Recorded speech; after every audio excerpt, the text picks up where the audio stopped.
dear lovely students. Welcome in science class. Hope you all are fine and safe at home. What we learned in last class? We learned about different types of diseases which occur due to deficiency of vitamins and minerals. Means we learn about non-communicable diseases which are also called deficiency diseases. Different type of vitamins, different type of minerals and their deficiency diseases and their symptoms. Okay, and in this class we will discuss about prevention of deficiency disease and communicable disease. How can we prevent deficiency disease? Deficiency का मतलब क्या है कि वो किसी ना किसी nutrient की कमी से हो रही है. सबसे पहले तो अगर हम डेफिशिएंसी डिसीज़ को प्रिवेंट करना चाहते हैं तो हमें क्या करना पड़ेगा? प्रॉपर अमाउंट में न्यूट्रिएंट्स लेने पड़ेंगे, बैलेंस्ड डाइट लेनी पड़ेगी. This is the first point. We should take balanced diet containing all types of the nutrients. Second, one must follow good food practices and habits. इसमें क्या होता है कि टाइम पे खाना, अच्छी फूड आइटम्स खाना, न्यूट्रिएंट्स तो लेने ही लेने हैं, टाइमली खाना, सुबह जल्दी उठना, प्रॉपर अपना ब्रेकफास्ट करना और अपने हैंड्स क्लीन करना, अपनी साफ़ सफाई का ध्यान रखना, तो ये गुड हैबिट्स में आ जाता है आपके. And third point, children must be given adequate amount of milk, milk products and additional food items like juices, soft boiled rice and porridge. Porridge क्या होता है? दलिया. और सॉफ्ट बॉइल्ड राइस, जूसेस, ये बहुत जल्दी डाइजेस्ट हो जाते हैं. और आपको पता है मिल्क जो है एक ऐसा सोर्स है जिसमें बहुत सारे विटामिन्स, मिनरल्स और प्रोटीन्स प्रेजेंट होते हैं. तो मिल्क को हम एक टाइप से कंप्लीट सोर्स कहते हैं ऑफ न्यूट्रिएंट्स. तो इसलिए मिल्क और मिल्क प्रोडक्ट्स हमें अपनी डाइट में ज़रूर इंक्लूड करने चाहिए. Okay, these are the points that how can we prevent the occurrence of deficiency disease, right? Quiz time. चलिए, आपने लास्ट क्लास में डिसीज़ की पिक्चर्स भी देखी, कौन कौन सी डिसीज़ हो जाती हैं, किस मिनरल की डेफिशिएंसी से, किस विटामिन की डेफिशिएंसी से. Now one picture is given here for you and you have to identify the disease. Which is the disease, beta? As you are watching in the picture, ये आपने rough notebook पे right करना है. Okay, जो नेक glands हैं वो swell हुई हुई हैं, it means the disease is the goitre. And the name of the nutrient क्या है, किसकी डेफिशिएंसी से ये डिसीज़ हो जाती है? Due to deficiency of iodine, that is a mineral. And you have to write its symptoms and preventive measures. You have to do it in your rough notebook. Okay,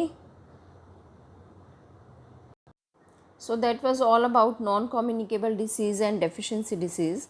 Now we will discuss about communicable disease.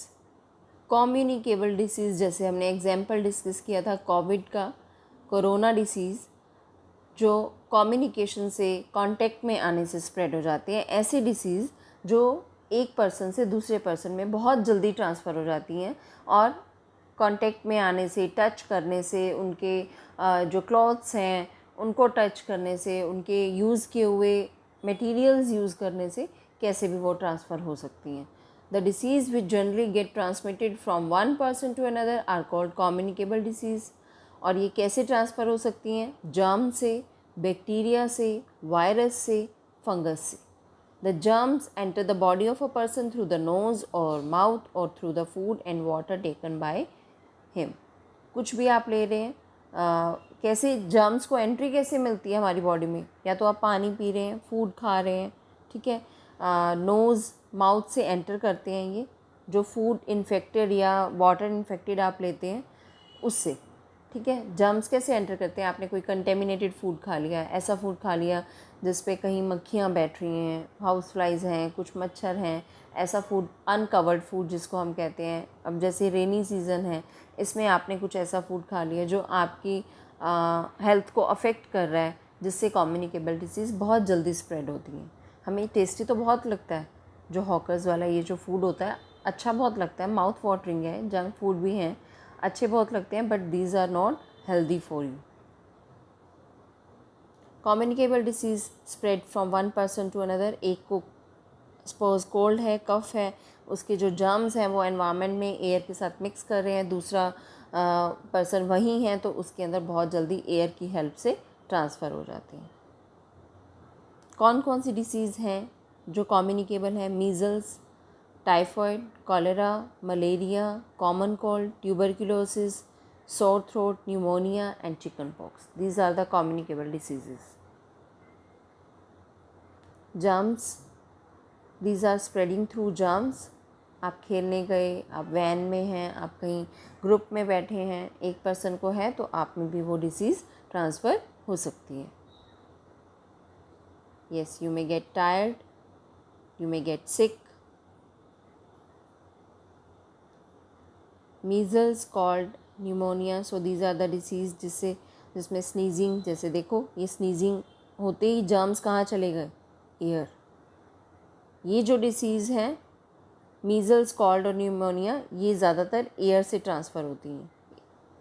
Air जो है वो इसका agent होता है transfer करने का, और ये लंग्स को भी अफेक्ट करती हैं ऐसी डिसीज़, क्योंकि न्यूमोनिया है लंग्स को अफेक्ट करेगा, कोल्ड है तो उससे भी हमारे लंग्स, ब्रीदिंग सिस्टम अफेक्ट होता है।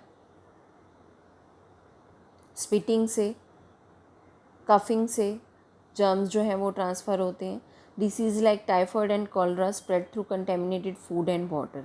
ये डिसीज़ किससे होती हैं? ऐसा फूड जो अनकवर्ड है, कंटेमिनेटेड है, ऐसे फूड से, या वाटर कंटेमिनेटेड है, कौन सी डिसीज़ हो जाती हैं? Typhoid and cholera. ऐसा पानी जब हम ड्रिंक करते हैं कहीं बाहर से, टैप से, रनिंग वाटर, तो इसमें बहुत जर्म्स होते हैं। This is not clean for you. देखो कंटेमिनेटेड फूड खा रहे हैं, अनकवर्ड है, पता नहीं कैसे बनाया हुआ उसे, आपने कभी देखा नहीं, अगर आप देखोगे तो शायद कभी खाओगे भी नहीं। यस, देखो कैसे हाउस फ्लाइज बैठ रही हैं इसके ऊपर, और हम फिर वही फूड बड़े टेस्ट लेके खाते हैं। वाओ, बड़ा मज़ा आ रहा है खाने में, है ना? ये नहीं पता होता कि जर्म्स एंटर कर रहे हैं हमारी बॉडी में। देखो गोलगप्पे कैसे टेस्ट लेके खाते हैं, मज़ा आता है ना? मज़ा आता है ना गोलगप्पे खाने में? देखो कैसे होता है, जर्म्स कैसे ट्रांसफ़र हो जाते हैं, और वो जर्म्स उस कंटेमिनेटेड फूड से आपकी बॉडी में जाते हैं फिर, और बड़ी मस्ती करते हैं, आपको बीमार कर देते हैं और ख़ुद मस्ती करते हैं। रोडेंट्स जो आपके घर में आते हैं, कहीं पे भी खाना खाते हैं, थोड़ा सा टेस्ट करते हैं और चले जाते हैं, और वही खाना अगर हम खा लेते हैं तो हमें डिसीज़ हो जाती है। प्रिवेंशन ऑफ कम्युनिकेबल डिसीज़, कैसे हम इन्हें प्रिवेंट कर सकते हैं? All the articles and clothes of infected person should be disinfected.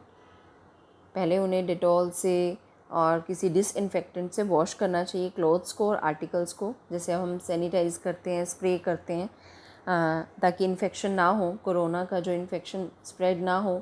देखा है ना आपने, स्प्रे होता है, पहले भी हुआ था और अब भी हो रहा है। हैंड्स को सैनिटाइज़ करते हैं हम, जिस पर्सन को ये डिसीज़ होती है उसको पूरा सैनिटाइज़ किया जाता है अच्छे से, है ना? You should wash your hands before eating, before doing any work. Refrigerate करना चाहिए इस मटेरियल को, क्योंकि इनसे कंटेमिनेशन, जो नॉन वेज मटेरियल है, सी फूड है, इससे कंटेमिनेशन बहुत जल्दी होता है, इसलिए इनको सेफ़ रखना चाहिए। इनका कंटेमिनेशन हमारी बॉडी में बहुत जल्दी ट्रांसफ़र होता है। कवर करके रखना चाहिए फूड को, ताकि हाउस फ्लाइज उसके ऊपर नहीं आए। You have to wear mask, डालते हो ना आप भी मास्क? स्नीजिंग करते हुए, कफिंग करते हुए हैंकी और हैंड्स का यूज़ करना चाहिए। अपने नोज़ को कवर कर लेना चाहिए। कफिंग करते हुए भी अपने माउथ को प्रॉपर हैंड आगे रखना चाहिए, ठीक है? So this is all about the chapter. This was the prevention of what? Communicable disease. Okay, you have to read this chapter and underline the main points and try exercise part A to C. Thank you. Have a nice day.